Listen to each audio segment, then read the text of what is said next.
Tonight, honored friends, we are gathered to celebrate a great victory and to mourn a great loss.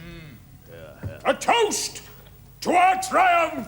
Our triumph! And I raise our royal curse upon the man who slew Richard, our noble king. It was him. Oh my God! Quiet at the end there! Whoever it was! It was him, Edna. Wherever he be! He's down there at the end. He shall be struck down! Well, then get on with it, you stupid oaf. He's there. It wasn't me! Who said that? The idiot who killed me this afternoon. I didn't! Well then, who did? It was actually Edmund who interrupted, sire. Hang the little slug. I will have silence! Another toast to dead King Richard. Oh, my God. Gentlemen, Oh, thank you, sir. Thank you all. Thank you very much for nothing. Thank you so much. That's the last you'll be seeing of me. Not that you've seen much of me in any case. now that we have silence, we shall continue with the ceremony of desecration. Produce the portrait of the pretender Henry Tudor.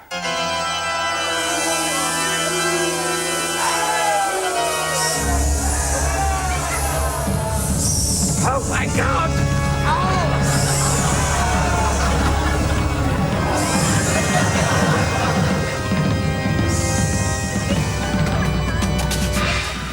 Good evening. Oh, where's Henry Tudor?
Ravisher of women, Slayer of kings! Begone, hideous crones! Be not amazed. be not overcome with fear. Be not paralyzed with terror. Why have you lured me here, you loathsome drabs? We bear good news. What news could such repulsive harbingers convey? Today has brought misfortune. But one day... Oh, glorious day! One day, Oh, happy day! Yes? You shall be king! Yes! Your Majesty! Well, that is good news, isn't it? God be with you, you snaggle-toothed vultures! History, here I come! God, I don't believe it. We've only got one act and she shaved her beard off. There's always the eunuchs, my lord. Oh, yes, so? The eunuchs and the amazing beardless woman. Whatever. Percy, there must be someone else. There must be. Look. There's the jumping Jews of Jerusalem, my lord. What do they do? They jump, my lord. They come in, my lord, and they jump. A lot. It's a humorous act. There must be something else, surely. What's this? The Death of the Pharaoh. Sir Dominic Prick and his magnificent strolling Muffaroonies performed the tragic ancient Egyptian masterpiece, The Death of the Pharaoh.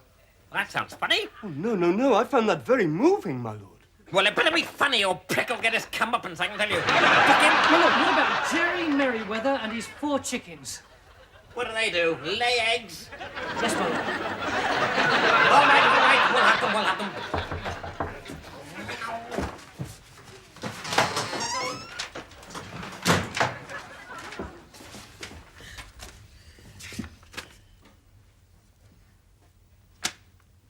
is it, my lord?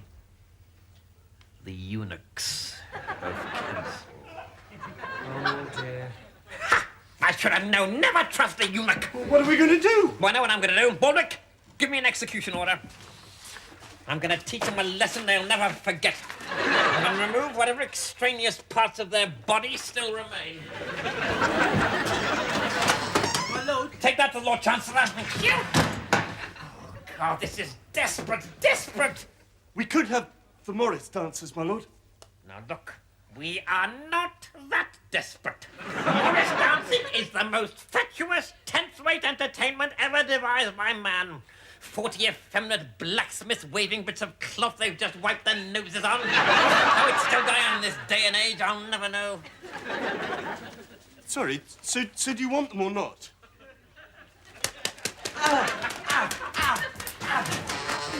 Ah, Edmund. And rest. Oh, splendid. How are the rest of the entertainments coming along? Oh, very, very well indeed. I think it's going to have a slightly Spartan look.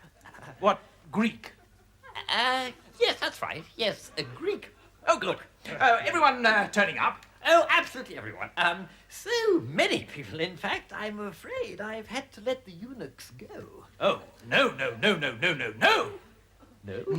that won't do at all. Not on St. Leonard's Day. Because, well, correct me if I'm wrong, Lord Percy, but St. Leonard himself was an eunuch.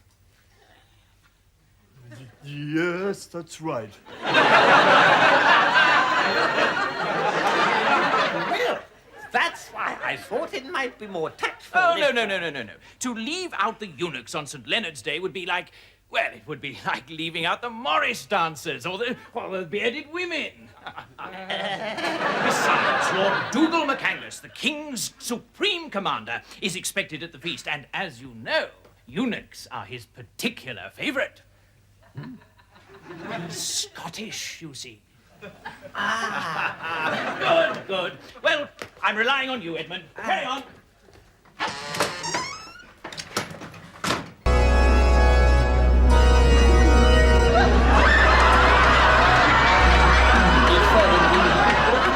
Not really, my lord. Apparently Lord Wilders is keeping a sheep in his bedroom, but nothing on the appointment now. Fair enough.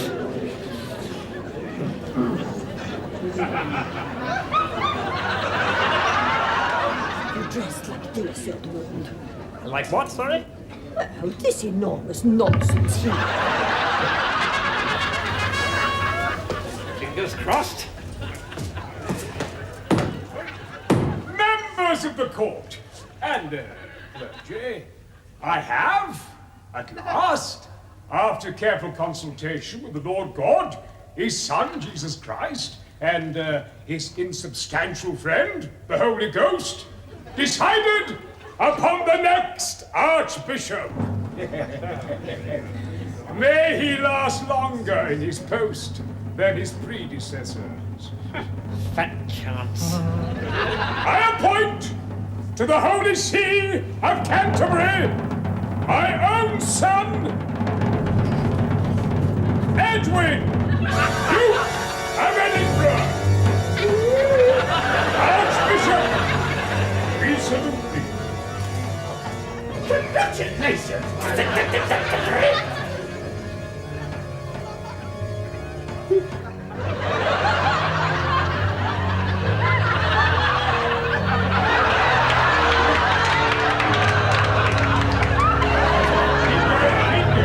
Use both hands. Very good, very good. Well done, Harry. Enter. Your Majesty. My Lord Archbishop. There were just a couple of points about my appointment before things really firmed up. Yes? Firstly, could I... No, you couldn't. Oh, fine. And secondly... Don't be mistaken about this appointment, Edward. I've always despised you. Well, you are my father, of course. And you're biased. You, compared to your beloved brother Harry, are as excrement as compared to cream. Oh, my lord, you flatter me. And me also. So now, my boy, when I've at last found a use for you, don't try to get out of it. Oh, no. No, certainly not. I just wondered whether perhaps another man, equally weak-willed and feeble, might do just as well. Ha! There's no such man! Oh, no, of course not. Silly me. I thought, though, perhaps, someone who believed in God. No. If I needed someone who believed in God, I'd have chosen Harry. Not an embarrassing little weed like you. Oh, well, I think that's everything cleared up. Goodness, it must be almost time for Evensong. Must be going. Egbert! Come here.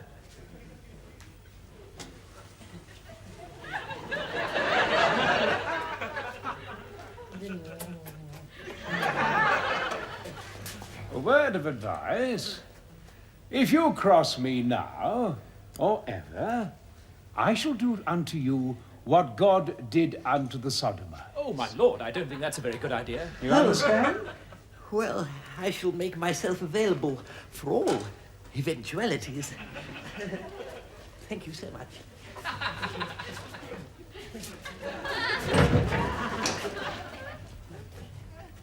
Sorry, I didn't quite catch your names. George de Bath. How do you do? Justin de Boyno. 2 drunken knights, freshly returned from the Crusades, and here on a mission for good King Richard. God bless. And your mission? Well, as I said, we're here to kill. A bit of time. Yes. Before our next crusade. Oh, right, yes. Well, I'll just go and get him. Baldric. Yes? Couple of knights here to see the Archbishop. Oh, my God. Monks. My lord, I've got something to say that's constructive. It's the one about the nuns of Uppingham and the candelabra. Don't bother, I've heard it. No, the fact is, there's 2 men outside who've come to kill you.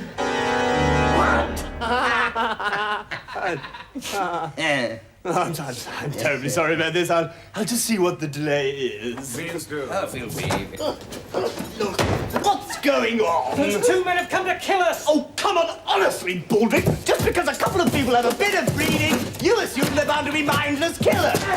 Oh, my God! There's no way out! Help! Oh, my God! Help!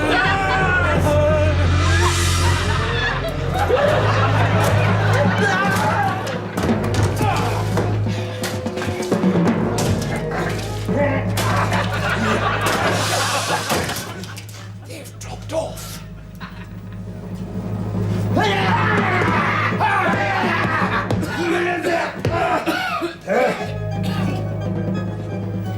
Damn, they must have gone down the secret passage to the nunnery.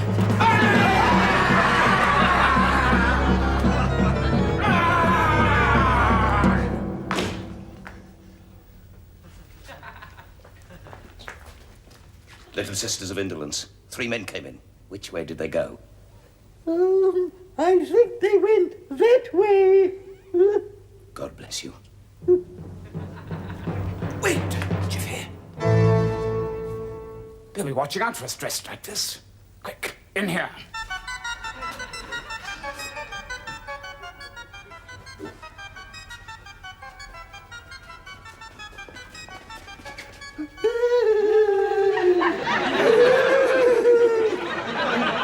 Pray, sister, have you seen 2 burly knights pass this way?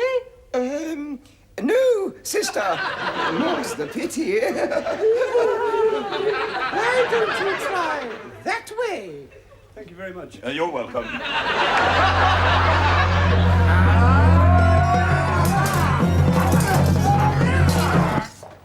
And yet, Mother Superior, does not St. Paul say in the Ephesians, a woman is like a bat, often heard but never seen? No, I don't think so, Sarah. Shall we check the dormitory? Oh, yes, Mother Superior, what a good idea.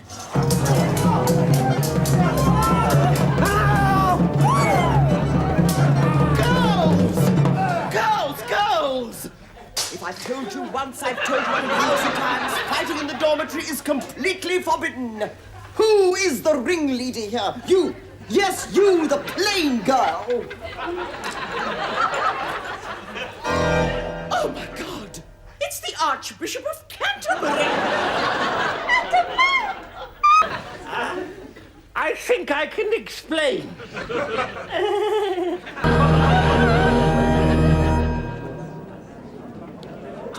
Bienvenido a nuestro castillo. Espero que encuentre los desagües a su satisfacción.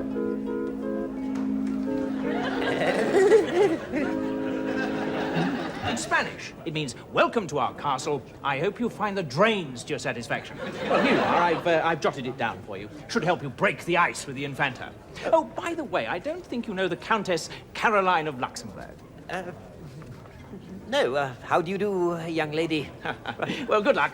Bienvenue à notre château, Caroline. Luxembourg. My God, have you ever seen anyone so obviously seething with jealousy? No, I haven't. Seethe. If he goes on seething like that much longer, he'll turn into a seethe. Baldric, what are you talking about? My lord. Yes, what is it? You know, they do say that the Infanta's eyes are more beautiful than the famous stone of Galveston. What? The famous stone of Galveston, my lord. And what's that exactly? Well, it's a famous blue stone. And it comes from Galveston. I see. And what about it? Well, my lord, the Infanta's eyes are bluer than it for a start. I see. And have you ever seen this stone? No, not as such, my lord, but I know a couple of people who have, and they say it's very, very blue indeed. And have these people seen the Infanta's eyes? No, I shouldn't think so, my lord. And neither have you, presumably. No, my lord. So what you're telling me, Percy, is that something you have never seen is slightly less blue than something else you have never seen. Yes, my lord. Percy, in the end, you were about as much use to me as a hole in the head. An affliction with which you must be familiar, never actually having had a brain. Hello. Hello? Here I am, awaiting the arrival of the most beautiful, ravishing... Hello! Leave me alone, will you? I'm trying to talk to someone. While you're wittering away like a pox-ridden moorhen... You are the true love of my life, my love, my love. What? Someone You are the only one for me. I merely want to hug and kiss you. I am the Infanta. What? No one told me you had a beard? Must be Jeremy of Estonia. That's the very same. Soy la Infanta. Well, absolutely. What?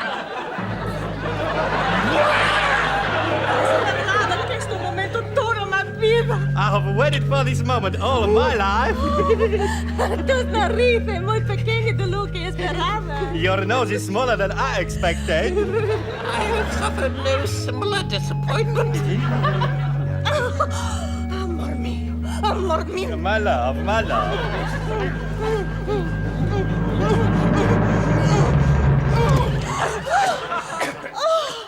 Me gustan tus labios. Your lips, I like. Lo que me interesa. It is the rest of your body I wish to find out more about.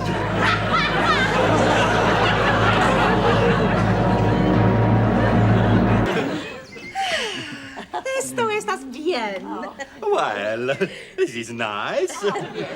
Hablemos un poco de cosas de mujeres. To have a little talk about a lady's things. Sí, los dos solas. Just the two of us. Sí, bueno. Señora, hábleme de los hombres ingleses. So tell me, Mrs. Queen, about Englishmen. Well, they spend most of their time with animals, you know, and with other men. But, when they do come to the women, they only want one thing. ¿Qué? And what is that? Well, it's a kind of pudding made with bread and butter and raisins. Oh, and of course, the other thing. ¿Qué el otro? ¿Qué el otro? And what is the other thing? Oh, well, custard. Crema?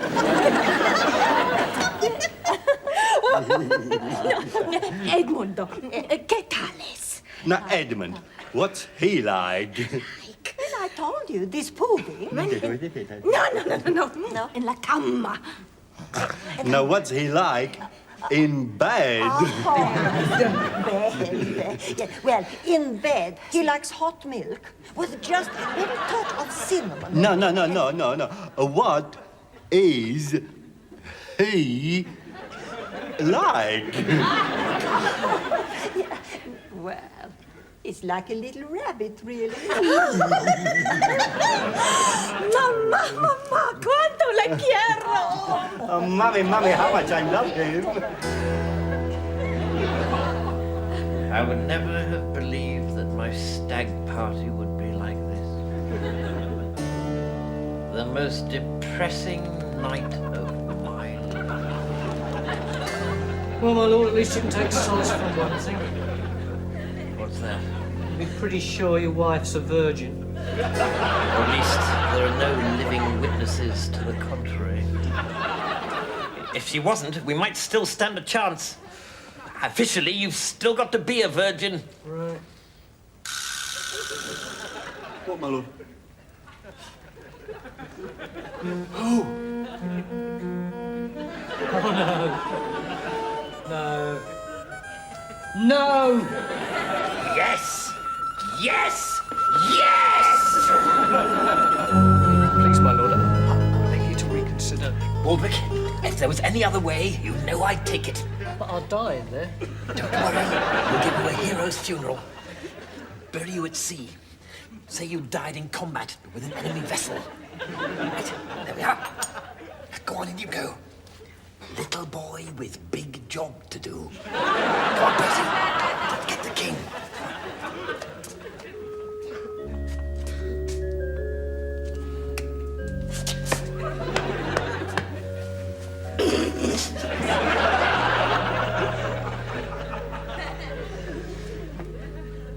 Infanta. Infanta. Edmondo? Edmondo, amor mio! Oh, Edmund, my love. I have two functions: to protect the good and to crush the evil. Watch. Fascinating. Absolutely fascinating. Actually, you have crushed both eggs, you know. Some that seem good sometimes proveth to be evil. My lords, Duke of Edinburgh. Ah, Edmund! Come on in! The Witchville has arrived. Oh, yes? Well, Big Nose is back, is he? Oh, hello. Delighted to meet you. Why, I'm one of your greatest admirers. Old Big Nose is back. Yes, old Big Nose is back. Is in a terrible state. I was talking to him just now. He's a great admirer of yours as well. Who's this? Old Big Nose. In fact, I was just hearing about your work in Taunton. Imagine that. Every single person in the village having an affair with the same duck. The duck of Taunton was a tragic circumstance. And I hear you very kindly burnt our mistress Scott for us. Oh, yes. And her pussycat. But have you found the chief witch yet? I feel I may be very close. Oh, get the kindling ready. Make sure that steak is well done. Witchmiller, my dear. If you do happen to come across someone who's a bit, witchy, how do you prove him guilty? By trial or by ordeal? The ordeal by water? No, by axe. The suspected witch has his head placed upon a block and an axe aimed at his neck. If the man is guilty, the axe will bounce off his neck, so we burn him. If he is not guilty, the axe will simply slice his head off. What a very fair test that is. Would you like to attempt a less violent test yourself, Your Highness, by way of demonstration? How much less violent? Well, I place before the suspect a dagger and a crucifix. Oh, how interesting. The suspect is blindfolded. If he picks up the dagger from the table, he is Satan's bedfellow. Yes, Edmund, I think you should do it. Hey, at least take yourself out of the running, what? I haven't seen your broomstick recently, Your Highness. I'm not so sure about all this, you know. Come on, yes. You will all notice how it has suddenly become much darker. Yes. Choose! There we are! Edmund the Witch! How the devil did that happen? You see, my lord, as I thought, this is the source of evil in your kingdom. This is your witch. Behold, Lucifer's brother! Bound the witch! Yes, I'm not quite sure I caught the first part of that. My lord, you will know the truth. If that's what you recommend.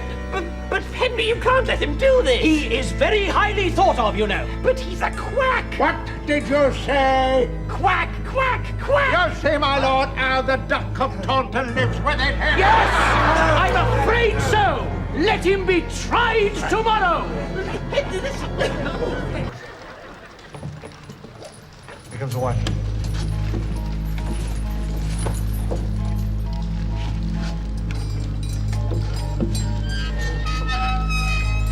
Hello, Edmund.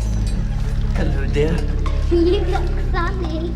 Yes, I've had all my hair cut off. Oh, yes, that's it. Look, there's no news of a reprieve, is there? Oh, no, everyone's really looking forward to it. Hello, boys. Morning. I have to go to my room, which isn't fair. But in fact, Yes? I think I might even get a better view from the window.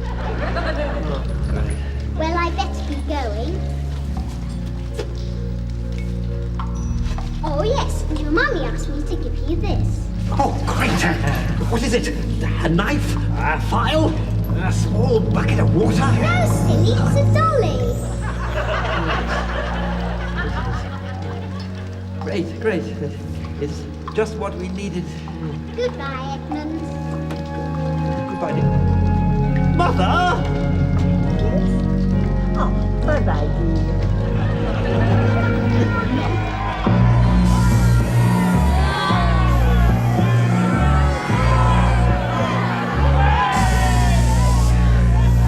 I suppose, really, this must be one of the most difficult parts of the job. Yes? And for the witch as well. Of course! My lord, I have a cunning plan. Oh, Baldric. I think I might be able to stall him. Well, Grumbleduke, your time has come. You wish to confess? No. Very well. Oh, sorry, yes. Yes, I do, in fact. Confession! I should like to confess in front of God and this rather small crowd that I have occasionally done things wrong. Be more specific. Well, strayed like a lost ox. Sheep! A sheep. I have coveted my father's adultery. Get on with it! I have not honored my neighbor's ass. All right, the fires! I'm a witch! I do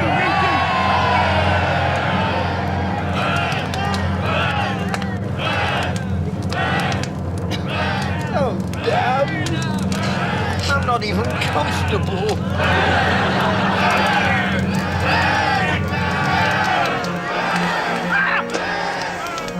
How fast this heat travels! Yes, it is a tough form, isn't it?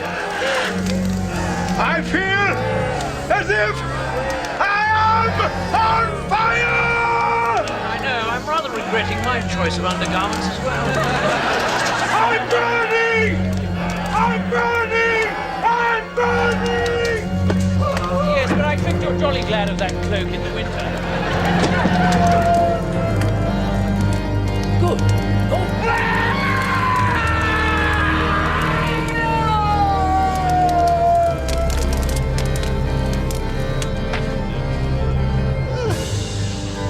Well done, Baldric. Yes, that was close shave. Thank you, Baldric.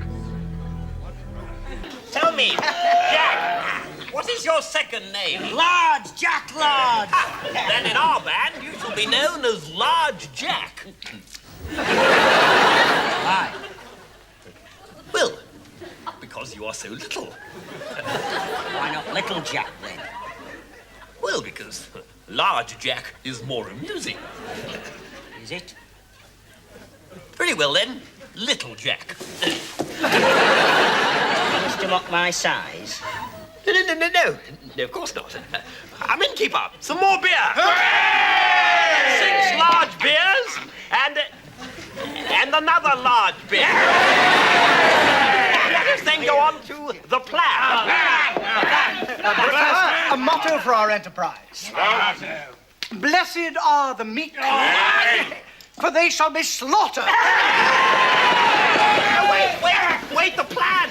You've forgotten the plan. I thought that was the plan. Let's get those meek bastards now! Who wants quiet? I want chaos! And slaughter! Flowers! What? Mercilessly crushed underfoot! Silence! Silence! Peace! Word of the Lord. For Christ's sake, let's hear the plan. Very well. The plan is simple. I thought it was cunning! Down with the plan! Well, it's cunning and it's simplicity. Tonight, I ride for home. I say strike now while the iron is hot!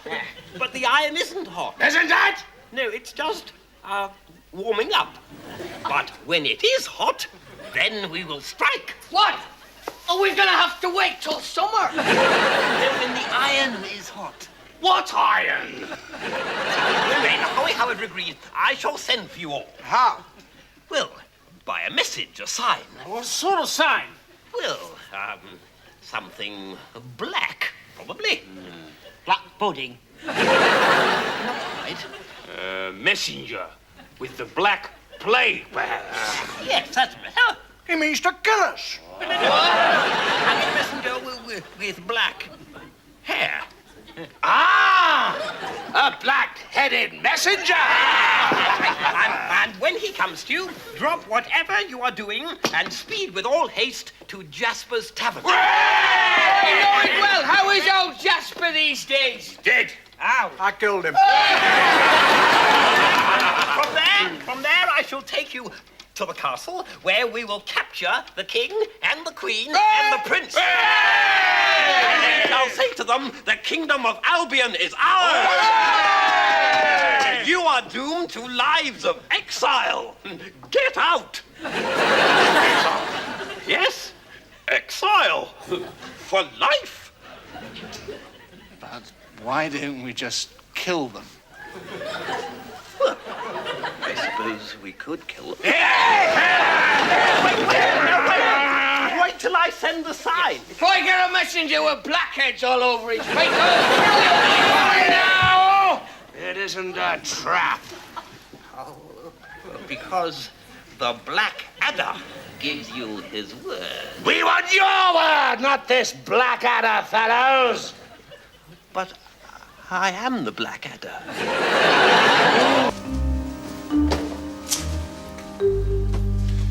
At the striking of 10 bells, I shall claim the throne.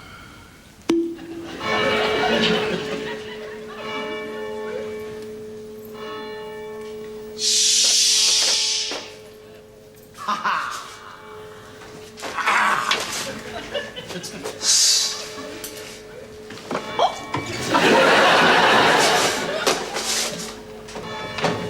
Gentlemen, to what do I owe this pleasure?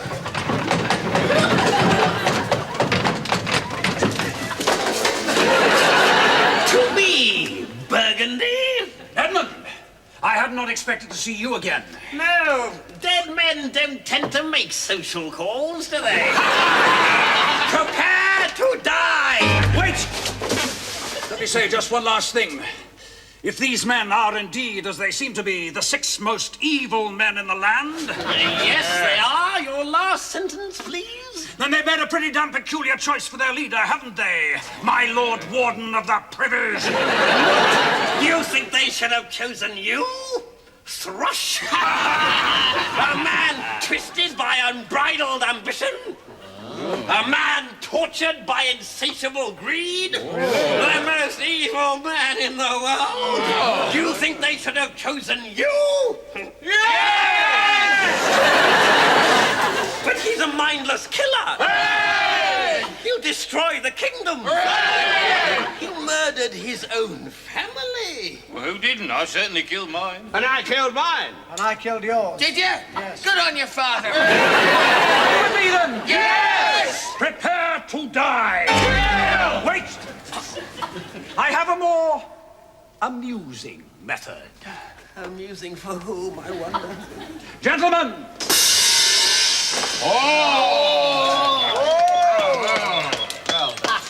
In precisely 1 minute, the spike will go up your nethers.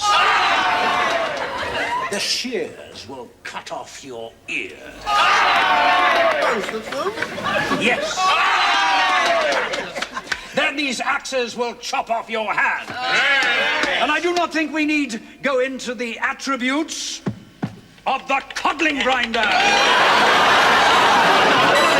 These feathers here will tickle you under what's left of your arm.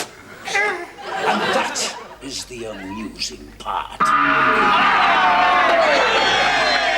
Gentlemen, let us go and slaughter all the rest of the royal family.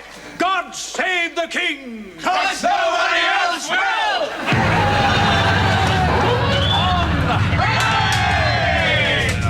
Stop! First, let us relieve these wenches of their delightful burden and drink a toast to our enterprise. May good thrive! Over our dead bodies!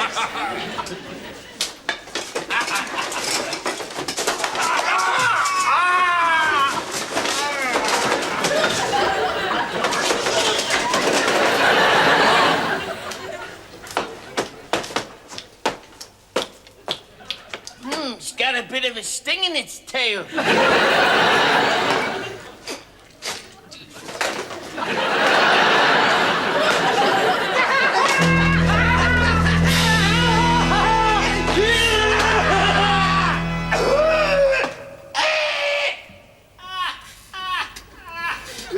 Members of the House of Commons, I call upon the new Prime Minister of Great Britain and her empires, Mr. William Pitt, the younger.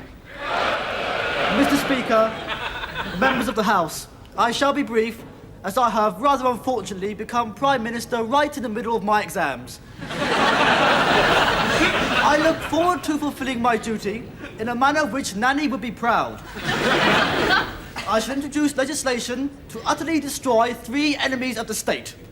The first is that evil dictator, Napoleon Bonaparte. The second is my old geography master, Banana Breath Squigshanks.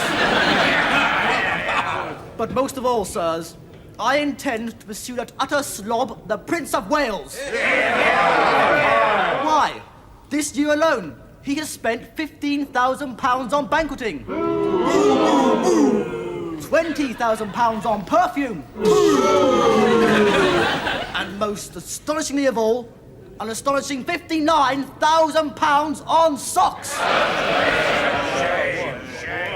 Therefore, my 3 main policy priorities are: 1, war with France. 2, tougher sentences for geography teachers. And 3, a right royal kick of the prince's backside. I now call upon the leader of the opposition to test me on my Latin vocab. Sir, if I may make so bold, a major crisis has arisen in your affairs. Yes, I know, Blackadder. I've been pondering it all morning. You have, sir? Yes, socks. Run out again. Why is it that no matter how many millions of pairs of socks I buy, I never seem to have any? Sir, with your forgiveness, there is another, even weightier problem. They just disappear.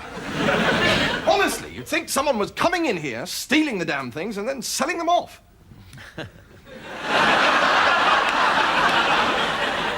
Impossible, sir. Only you and I have access to your socks. Yes, you're right. Still, for me, socks are like sex. Tons of it about, and I never seem to get any. Sir, if I may return to this very urgent matter, I read fearful news in this morning's paper. Oh, no. Not another little cat caught up in a tree. No, sir. There is a vote afoot in the new Parliament to strike you from the civil list. Oh, yes. But what are they going to do about my socks? Sir, if this bill goes through, you won't have any socks. Well, I haven't got any socks at the moment. Or trousers, shirts, waistcoats, or pantaloons. They're going to bankrupt you. They can't do that. Why, the public love me. Only the other day I was out in the street and they sang, "We hail Prince George! We hail Prince George!" We hate Prince George. We hate Prince George. Enter. Dr. Johnson, Your Highness. Ah, Dr. Johnson. Damn cold day. Indeed it is, sir, but a very fine one. For I celebrated last night the encyclopedic implementation of my premeditated orchestration of demotic Anglo-Saxon. No, didn't catch any of that. Well, I simply observed, sir, that I'm felicitous, since during the course of the penultimate solar sojourn, I terminated my uninterrupted categorization of the vocabulary of our post-Norman tongue. Oh, I don't know what you're talking about, but it sounds damn saucy, you lucky thing. I know some fairly liberal-minded girls, but I've never penultimated any of them in that solar sojourn. Or for that matter, been given any Norman tongue. I believe, sir, that the doctor is trying to tell you that he is happy because he has finished his book. It has apparently taken him 10 years. Yes, well, I'm a slow reader myself. Here it is, sir, the very cornerstone of English scholarship. This book, sir, contains every word in our beloved language. Every single one, sir? Every single word, sir. Oh, well, in that case, sir, I hope you will not object if I also offer the doctor my most enthusiastic contrafibularities. What? Contrafibularities, sir? It is a common word down our way. Oh, I'm sorry, sir. I'm anaspeptic, phrasmotic, even compunctious to have caused you such pericombobulation. Baldrick, what have you done? I've done C and D. Right, let's have it then. Right. Big blue wobbly thing that mermaids live in. C. Yes. Tiny misunderstanding, still. My hopes weren't high. Oh, and what about D? I'm quite pleased with dog. Yes, and your definition of dog is? Not a cat. Excellent. Excellent. Your Highness, may I have a word? Certainly. As you know, sir, it has always been my intention to stay with you until you had a strapping son, and I one likewise, to take over the burdens of my duties. That's right, Blackadder, and I thank you for it. But I'm afraid, sir, that there's been a change of plan. I'm off to the kitchen to hack my head off with a big knife. Oh, come on, Blackadder. It's only a book. Let's just damn the fellow's eyes, strip the breeches from his backside, and warm his heels to Putney Bridge. Hurrah! Sir, these are not the days of Alfred the Great. You can't just lop someone's head off and blame it on the Vikings. Can't I, by God? No. Oh, well, all right, then let's just get on with it. I mean, boil my brains. It's only a dictionary. No one's asked us to eat 10 raw pigs for breakfast. Good Lord, I mean, we're British, aren't we? You're not, you're German. Get me some coffee, Baldrick. If I fall asleep before Monday, we're doomed. Mr. Blackadder, time to wake up. What time is it? Monday morning. Monday morning? Oh, my God, I've overslept. Where's the quill? Where's the parchment? I don't know. Maybe Dr. Johnson's got some with him. What? He's outside. Ow!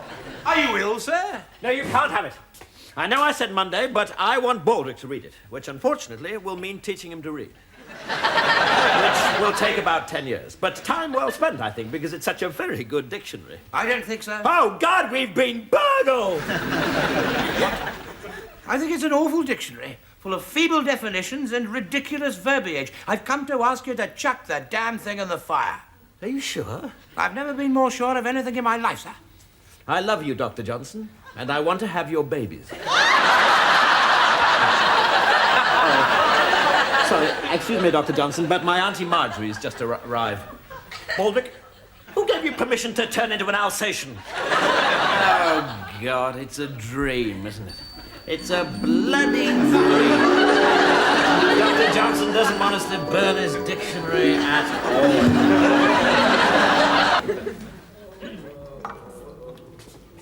Yes, well, obviously it hasn't really got going yet.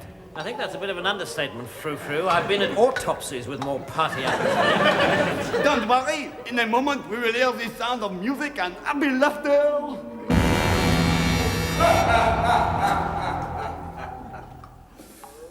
Bonsoir, monsieur. Bonsoir. Ah, good evening, my man. Do you speak English? Little. Good. Well, just take me to the ambassador, then, will you? Pardon?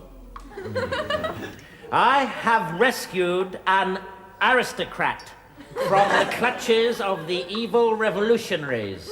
Please take me to the ambassador. No, I won't. I am an evil revolutionary and have murdered the ambassador and have turned him into pate. Ah. And you, aristo pig, are trapped. Pig, ha! You will regret your insolence, revolutionary dog. Dog, ha! You will regret your arrogance, royalist snake. Snake, ha! Look, I'm sorry to interrupt this very interesting discussion, but it really is none of my business, so I think I'll be on my way. Come on, Baldric. Not so fast, English. In rescuing this boîte de stinky weed, you have attempted to pervert revolutionary justice. Do you know what they do to people who do that? They're given a little present and allowed to go free. No. They're smacked and told not to be naughty, but basically let off. No. I think I know. What? They're put in prison for the night and brutally guillotined in the morning. Well done, Baldric. Your little gnome is correct, monsieur. Gentlemen, welcome to the last day of your life. I am proud to introduce France's most vicious woman. Unexpectedly arrived from Paris this morning. Would you please welcome Madame Guillotine herself?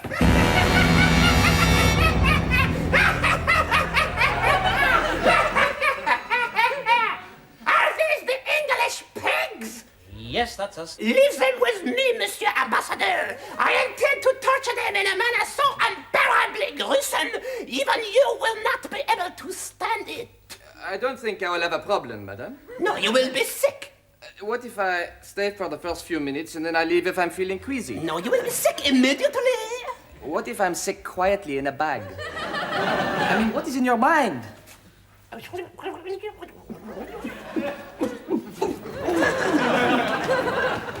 So, scum, prepare to be in pain. Yes, certainly. But first, perhaps a toast to your beauty. Oh, thank you. Okay. Yes. So I expect you were expected to be rescued, huh? Some bloody hope. On the contrary, I'm just sorry I'm so late. What? Yes, gentlemen, I have come to take you to freedom. Hooray! My God, Smedley! But I thought you were an absolute fathead. No, just a damn fine actor. Thank God I got here before you took any of those awful suicide pills.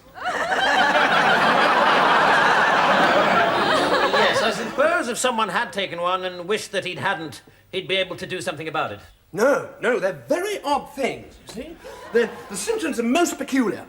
First of all, the victims become very, very depressed. Oh, God!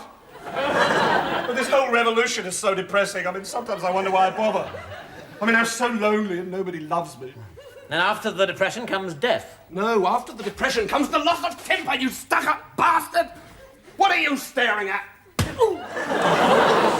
And after the temper comes death. No, after the temper comes the, Forgetfulness? Yes, that's it. Comes the, Forgetfulness. Yes, right in the middle of a thingy, you completely forget what it was you... Oh, nice pair of shoes. And after the forgetfulness, you die. Oh, no, I forgot one.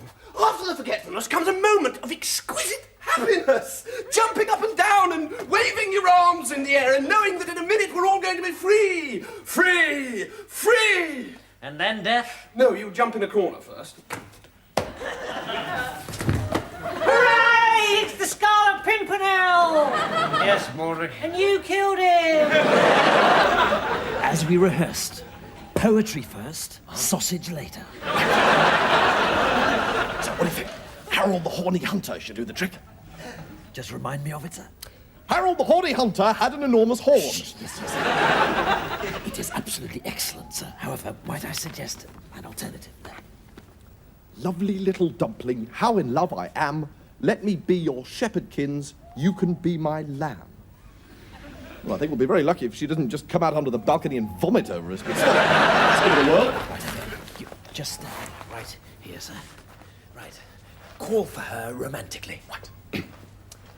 All right, come on out here, you rollicking, trolloping sauce bottle! Woof, woof!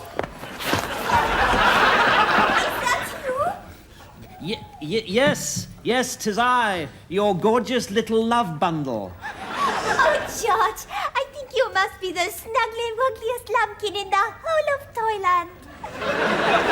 Yuck! What was that? Nothing. There was just a little fly in my throaty. Yuck! Yuck! Do you want a hanky-wanky to got the flemmy wemmy woo-woo into? Whoa, crikey! Is there someone else down there with you? No. It was just the wind whistling through the trees and making a noise that sounded like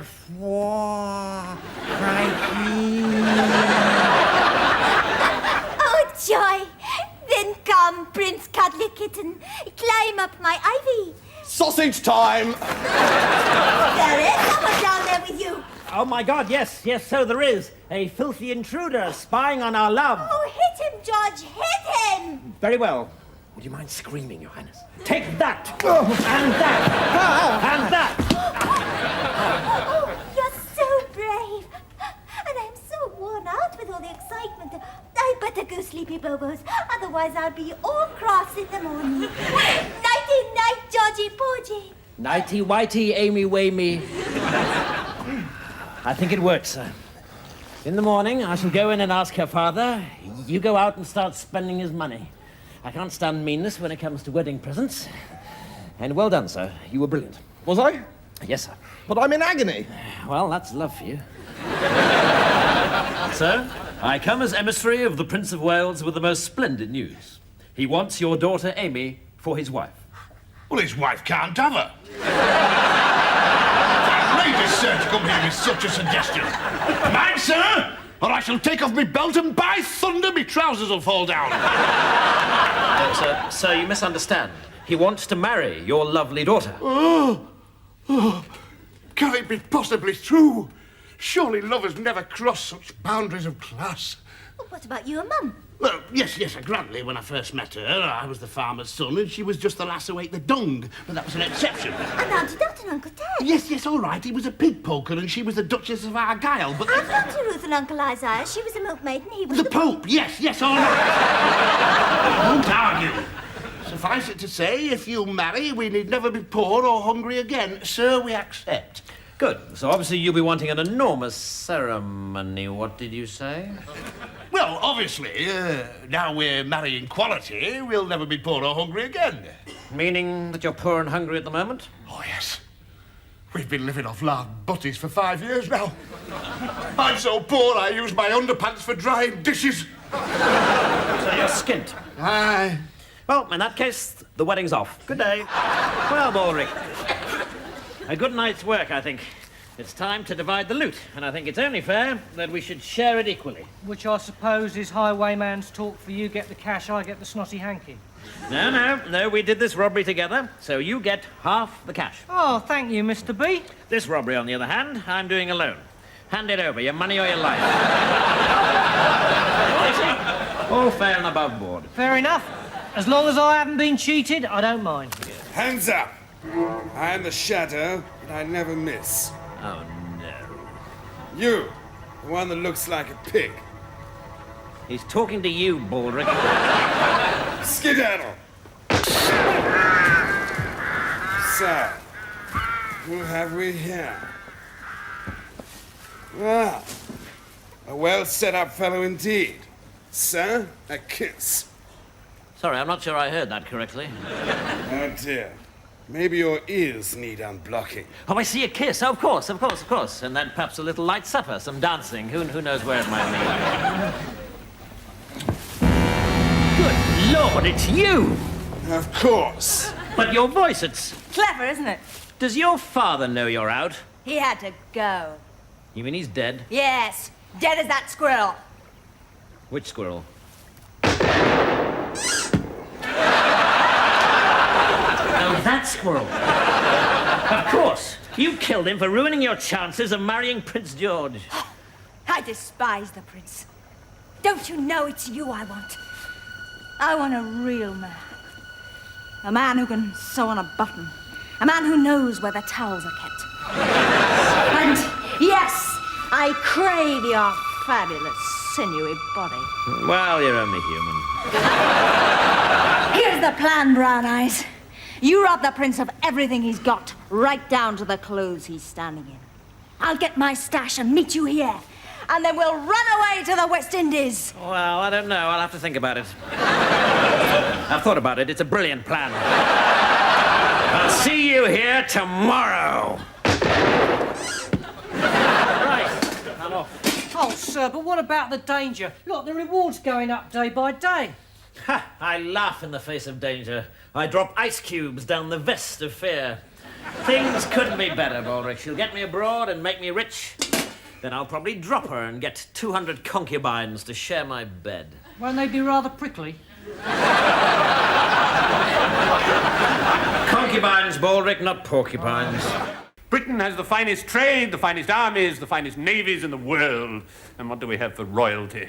A mad kraut sausage sucker and a son who can't keep his own sausage to himself. The sooner you're dead, the better. You're very kind. Now, you're no doubt anxious to catch up with the latest news of the war. I have here the most recent briefs from my general in the field. Yes, well, if you could just pop them in the laundry basket on the way out. Tea? Yes, immediately. Now, let's turn to the second front, my lord. Ah, yes. Now, as I understand it, Napoleon is in North Africa, and Nelson is stationed in... Alaska, your highness. In case Boney should try and trick us by coming via the North Pole. Yes, perhaps a preferable stratagem, Your Grace, might be to harry him amidships as he leaves the Mediterranean.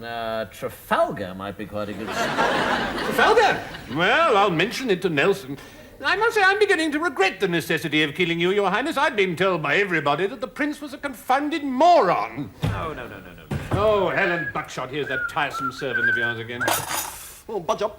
How dare you sit, sir, in the presence of your beggars? Get up! Oh, cripes, yes, I forgot. You speak when you're spoken to! Unless you'd rather be flayed across a gun carriage? Well...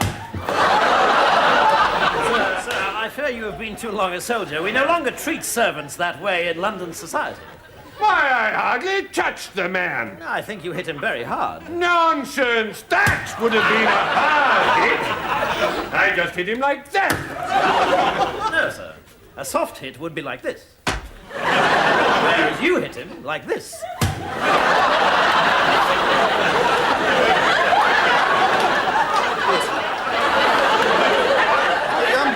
I wonder if I might be excused, Your Highness, Your Highness. Certainly. I'm sorry about that, sir, but one has to keep up the pretense. No, quite understand. You carry on the good work. Very well, sir. Hang on! This is bloody coffee. I ordered tea. Founded fool, aren't you? I heard everywhere that the Prince was the imbecile, whereas his servant Blackadder was respected about the town. Now that I discover the truth, I'm disposed to beat you to death. Tea!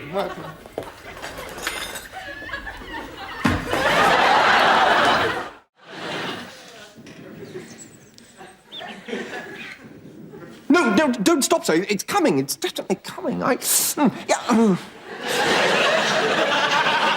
just wonder whether 2 socks and a hand grenade is really the sort of thing that covers of king and country are made of. There will be when I've painted them being shoved up the Kaiser's backside. Ah, now, this is interesting. What is? Well, Private Baldrick is obviously a bit of an impressionist. The only decent impression he can do is of a man with no talent. What's it called, Baldrick? The Vomiting Cavalier? No, sir. That's not supposed to be vomit. It's dabs of light. No, it's vomit. Yes. So, why did you choose that? You told me to, sir. Did I? Yeah, you told me to paint whatever comes from within. So I did my breakfast. Look, there's a little tomato. Goodness. If only I'd paid attention in nursery art class instead of spending my entire time manufacturing papier-mâché willies to frighten Sarah Wallace. You know, it's funny, but painting was the only thing I was ever any good at. Well, it's a pity you didn't keep it up. Well, as a matter of fact, I did, actually. I mean, normally, of course, I wouldn't show them to anyone because they're just embarrassing daubs, really. But, you know, they give me pleasure. Embarrassed to show them to you now, as it happens. But there you go. For what they're worth. To be honest, I really should have my hands cut off. I mean, George, these are brilliant. Why didn't you tell us about these before? Well, you know, doesn't like to blow one's own trumpet. You might at least have told us you had a trumpet. These paintings could spell my way out of the trenches. Yours? That's right, ours. All we have to do is paint something heroic to appeal to the simple-minded Tommy. Over to you, Baldrick. How about a noble Tommy standing with a look of horror and disgust over the body of a murdered nun what's been brutally done over by a nasty old German? Excellent. I can see it now. The nun and the Hun. No time to lose. George, set up your easel. Baldrick and I will pose. This is going to be art's greatest moment since Mona Lisa sat down and told Leonardo da Vinci she was in a slightly odd mood. Baldrick, you lie down in the mud and be the nun. I'm not lying down there, it's all wet. Well, let's put it this way. Either you lie down and get wet, or you knock down and get a broken nose. Actually, it's not that wet, is it? No. What are you going to be then, sir? The noble Tommy? Precisely. Standing over the body of the ravaged nun. I want a wimple. Well, you should have gone before we started the picture. You know, the funny thing is, my father was a nun. No, he wasn't. He was so, sir. I know, because whenever he was up in court and the judge used to say occupation, he'd say none. Right, you ready? Oh, just about, sir, yes. If you'd just like to pop your clothes on the stool.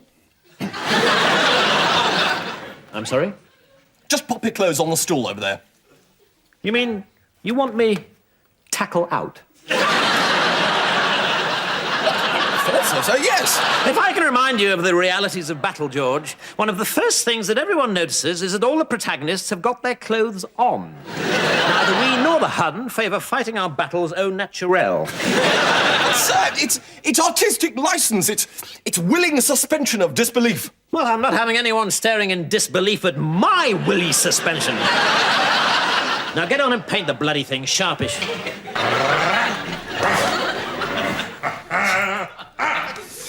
How do I look, darling? Girl bait, sir. Pure bloody girl bait. Moustache? Bushy enough? Like a privet head, sir. Good, because I want to catch a particularly beautiful creature in this bush tonight. I'm sure you'll be combing women out of your moustache for weeks, sir. God, it's a spankingly beautiful world, and tonight's my night. I know exactly what I'll say to her. Darling. Yes, sir? I don't know, sir. Well, don't butt in. Sorry, sir. I want to make you happy, darling. Well, that's very kind of you, sir. Will you kindly stop interrupting? If you don't listen, how can you tell me what you think? I want to make you happy, darling. I want to build a nest for your 10 tiny toes. I want to cover every inch of your gorgeous body in pepper and then sneeze all over you. Really, sir? I must protest. What is the matter with you, darling? Well, it's just all so sudden, sir. I mean, the nest bit's fine, but the pepper business is definitely out. How dare you tell me how I may or may not treat my beloved Georgina? Georgina? Yes, I'm working out what I want to say to her this evening. Oh, yes, of course. Thank God. All right? Yes, sir, listening, sir. Honestly, darling, you really are the most graceless, dim-witted bumpkin I ever met. I don't think you should say that to us. one's that George? It's 3 o'clock in the morning. He should be careful wandering around the trench at night with nothing to protect his honour but a cricket box. Hello, Captain. About time. Where the hell have you been? Oh, I don't know. It's all been like a dream, my very first ball. The music, the dancing, the champagne. My mind is a mad whirl of half-whispered conversations with the promise of indiscretion ever hanging in the air. Oh, did that old stoat Melcher try for a snog behind the fruit cup? Certainly not. General behaved like a perfect gentleman. We tired the moon with our talking about everything and nothing. The war, marriage, proposed changes to the LBW rule. Melcher isn't married, is he? No, all his life he's been waiting to meet the perfect woman. And then at last, tonight, he did. Some poor unfortunate had old Walrus Face dribbling in her ear all evening, did she? Well, yes, as a matter of fact, I did have to drape a napkin over my shoulder, yes. George, are you trying to tell me that you are the General's perfect woman? Well, yes, I rather think I am. Well, thank God the horny old blighter didn't ask you to marry him. You did? Well, how did you get out of that one? Well, to be honest, sir, I'm not absolutely certain that I did. What? Well, you can't understand what it was like, sir. You know, the candles, the music, the huge moustache. I don't know what came over me. You said yes? Oh, after all, sir, he is a general. I didn't really feel I could refuse. He might have had me court-martialed. Whereas, on the other hand, of course, he's going to give you the Victoria Cross when he lifts up your frock on the wedding night and finds himself looking at the last turkey in the shop. Yes, I know it's a mess, sir, but you see, he got me squiffy, and then when he looked into my eyes and said, "Chipmunk, I love you." Chipmunk? Yes, but it's his special name for me, you see. He says my nose looks just like a chipmunk's. Oh, God. We're in serious trouble here. If the General ever finds out that gorgeous Georgina is in fact a strapping 6-footer from the rough end of the trench, it could precipitate the fastest execution since someone said, "This Guy Fawkes bloke, do we let him off or what?" Right, Bob. The second half starts with Corporal Smith and Johnson as the 3 silly twerps. All right, sir. The big joke being there's only 2 of them. I love that. That always cracks me up, sir. Followed by Baldrick's impersonation of Charlie Chaplin.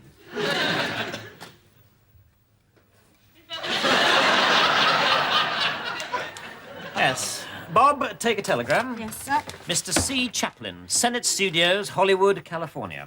Congrats, stop. Have discovered only person in world less funny than you. Name Baldrick, stop. Yours, E. Blackadder, stop. Oh, and put a P.S. Please, please, please, stop. And then after that, we have, ladies and gentlemen, the highlight of our show. Ta-da!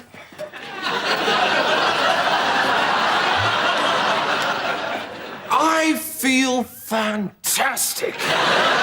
Gorgeous Georgina, the traditional soldier's drag act. You look absolutely lovely, sir. Ulrich, you are either lying, blind, or mad. The lieutenant looks like all soldiers look on these occasions, about as feminine as W.G. Grace. What are you going to give him, George? Well, I thought 1 or 2 cheeky gags, followed by she was only the ironmonger's daughter, but she knew a surprising amount about fish as well. Inspired. Well, at least you made an effort with the dress. What about your costume, Baldrick? I'm in it, sir. I see. So your Charlie Chaplin costume consists of that hat. Yes, sir. Except that in this box, I have a dead slug as a brilliant false moustache. Yes, only quite brilliant, I fear. How, for instance, are you to attach it to your face? Well, I was hoping to persuade the slug to cling on, sir. Ulrich, the slug is dead. If it failed to cling on to life, I see no reason why it should wish to cling on to your upper lip. Baldrick, come on. Slugs are always a problem. What you've got to do is screw your face up like this, you see? And then you can clamp it between your top lip and your nose. What? Like this, sir? That's it, that's splendid. Right. Sir, there's a visitor to see you. Good Lord, Mr. Chaplin. This is indeed an honour. Why, it calls for some sort of celebration. Baldrick! Sir, that is extraordinary, because chaplain at all. This is Baldric. Yes, it's me, sir. I know. I was, in fact, being sarcastic. Oh, I see. Everything goes above your head, doesn't it, George? You should go to Jamaica and become a limbo dancer.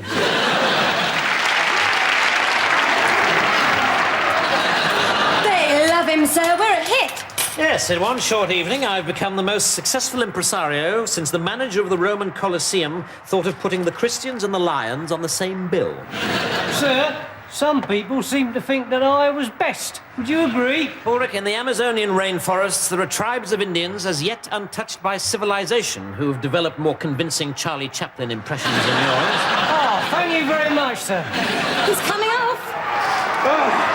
What do you think, Bob? One more? God, I love the theatre. It's in my blood and in my soul. Baldric, put those in some water, will you? Yes, sir. Ha! Eat knuckle, Fritz! Ugh. How disgusting! A Bosch on the sole of my boot!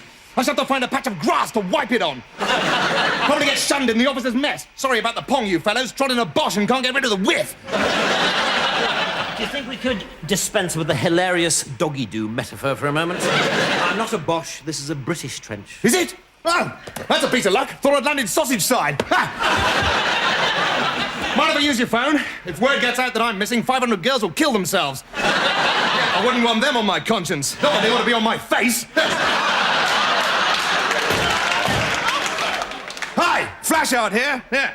Cancel the state funeral, tell the king to stop blubbing. Flash is not dead. I simply ran out of juice. Yeah, and before all the girls start saying, oh, what's the point living anymore, I'm talking about petrol. Woof, woof! Yeah, I dumped the kite on the proles, so send a car. General Melchett's driver should do. She hangs around with the big knob, so she'll be used to a fella like me. Woof, woof! Look, do you think you can make your obscene phone calls somewhere else? No, not in half an hour, you rubber desk Johnny. Send the bitch with the wheels right now, or I'll fly back to England and give your wife something to hang her towels on. Okay, dig out your best booze and let's talk about me till the car comes. Yeah, must be pretty impressed having Squadron Commander the Lord Flashheart drop in on your squalid bit of line. Actually, no. I was more impressed by the contents of my handkerchief the last time I blew my nose. Yeah, like how? You probably got little pictures of me on the walls of your dugout, haven't you? I bet you go all girly and giggly every time you... I'm afraid not. Unfortunately, most of the infantry think you're a prat. Ask them who they'd prefer to meet, Squadron Commander Flashheart and the man who cleans out the public toilets in Aberdeen. And they go for wee jock poo-pong McPlop.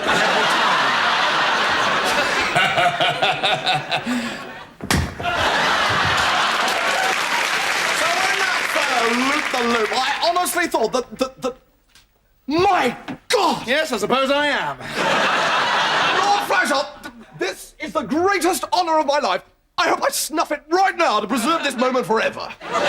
It could be arranged. Lord Flashheart, I want to learn to write so I can send a letter home about this golden moment. So all the fellas hate me, eh? Not a bit of it. I'm your bloody hero, eh, old scat?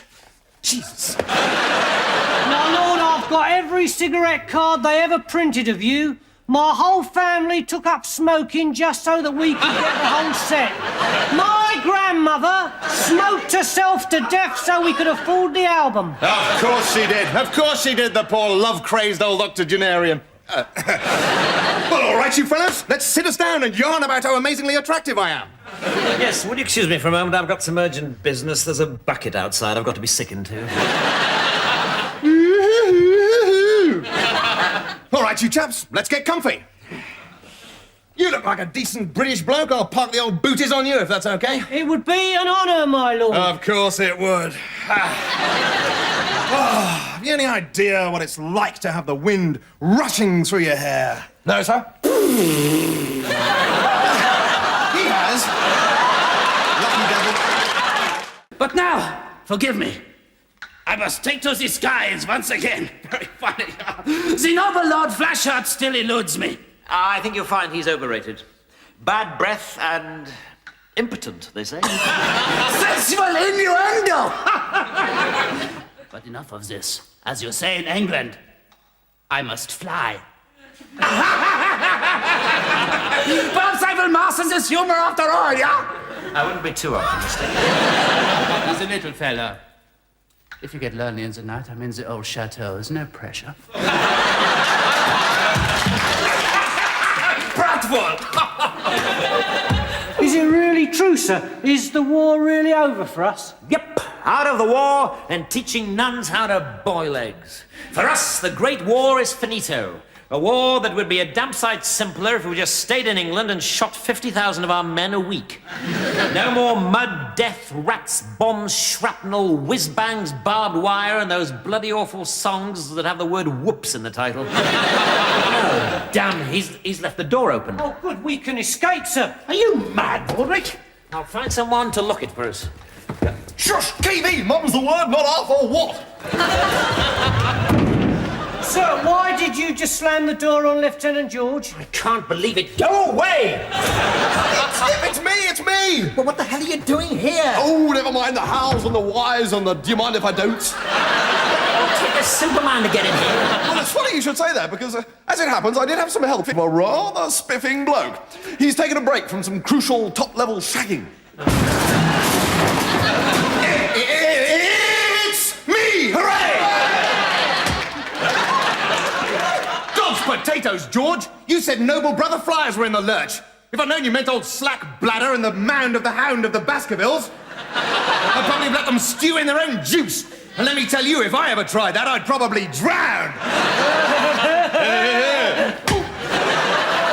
Still, since I'm here, I may as well do it! As the bishop said to the netball team. Come on, chums!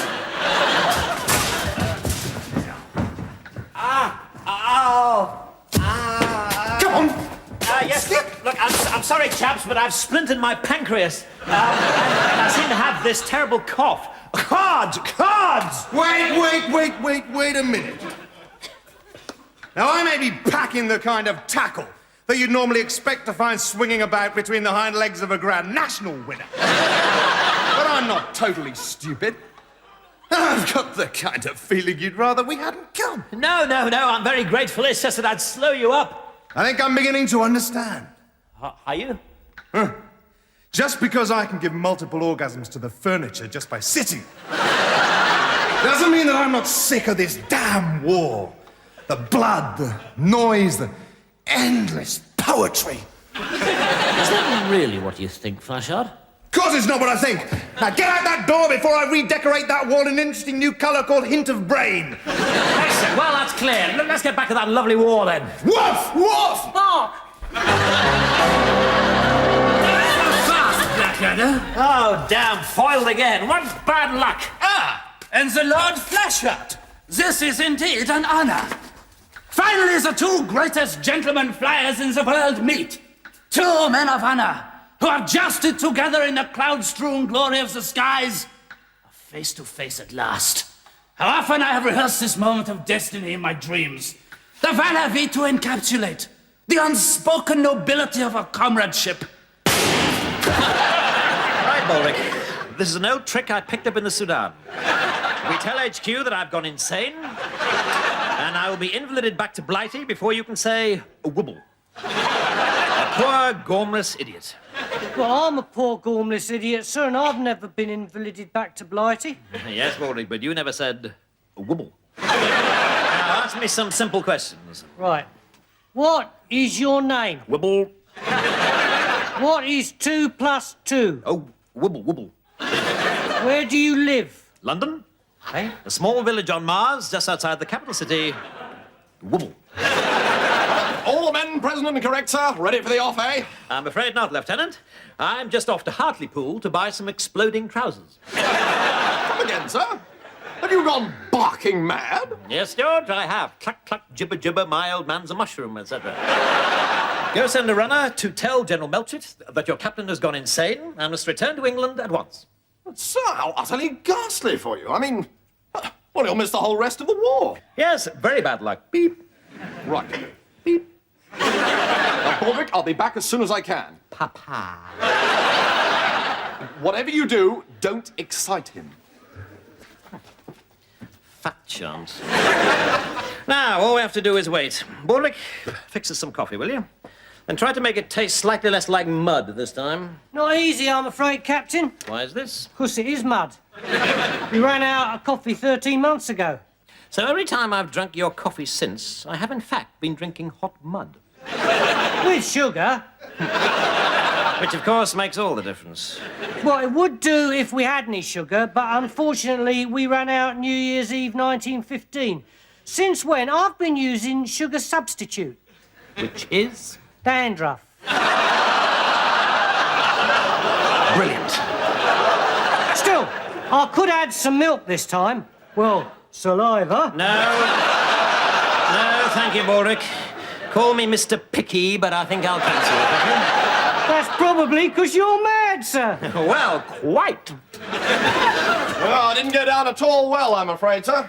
Captain Darling said they'd be along directly, but, well, you better be pretty damn doolally. Don't worry, George, I am. Okay. When they get here, I'll show them what totally and utterly bonkeroony means. Wow. Till then, we've got bugger all to do except sit and wait. Well, I don't know, sir. We could have a jolly game of charades. Oh, yes. And sing along of musical hits like Birmingham Bertie and Whoops, Mrs. McGinns, you're setting on my artichokes.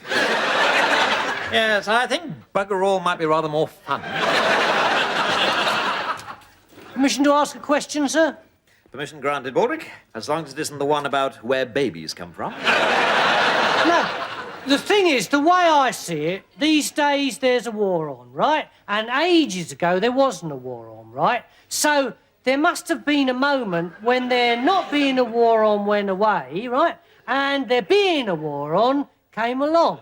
So, what I want to know is, how did we get from the one case of affairs to the other case of affairs? Do you mean, how did the war start? Yeah. The war started because of the vile Hun and his villainous empire building. George, the British Empire at present covers a quarter of the globe, while the German Empire consists of a small sausage factory in Tanganyika. I hardly think that we can be entirely absolved from blame on the imperialistic front. Oh, no, sir, absolutely not. Mad as a bicycle. Sir. Captain Darling. Captain Blackadder? Here to join us for the last waltz? Yes. Tired of folding the General's pyjamas. Well, this is splendid comradely news. Together we'll fight for king and country and be sucking sausages in Berlin by tea time. Yes, I hope their cafes are well stocked. Everyone seems determined to eat out the moment they arrive. Really, this is brave, splendid, and noble. Sir? Yes, Lieutenant? I'm scared, sir. I'm scared too, sir. I mean, I'm the last of the tiddly-winking leapfroggers from the golden summer of 1914. I don't want to die. Really, not over keen on dying at all, sir. How are you feeling, darling? Not all that good, Blackadder. Rather hoped I'd get through the whole show. Go back to work at Pratt & Sons. Keep wicket for the Croydon gentleman. Married Doris. Made a note in my diary on the way here. Simply says, bugger. Well, quite. Come on, let's move. Fix bayonets! Don't forget your stick, Lieutenant. Rather, sir. Wouldn't want to face a machine gun without this.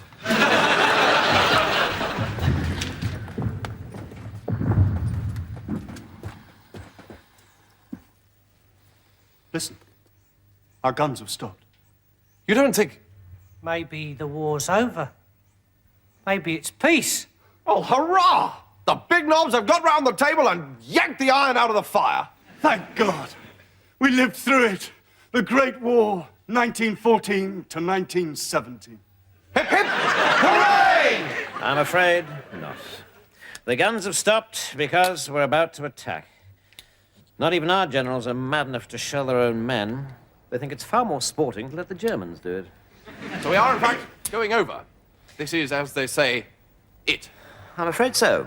Unless I can think of something very quickly. Company, 1 pace forward. Oh, there's a nasty splinter on that ladder, sir. A bloke could hurt himself on that. Stand ready. I have a plan, sir. Really, Baldric? A cunning and subtle one? Yes, sir. As cunning as a fox who's just been appointed Professor of Cunning at Oxford University? Yes, sir. On the signal, company will advance. Well, I'm afraid it'll have to wait. Whatever it was, I'm sure it was better than my plan to get out of this by pretending to be mad. I mean, who would have noticed another madman around here? Good luck, everyone. Go!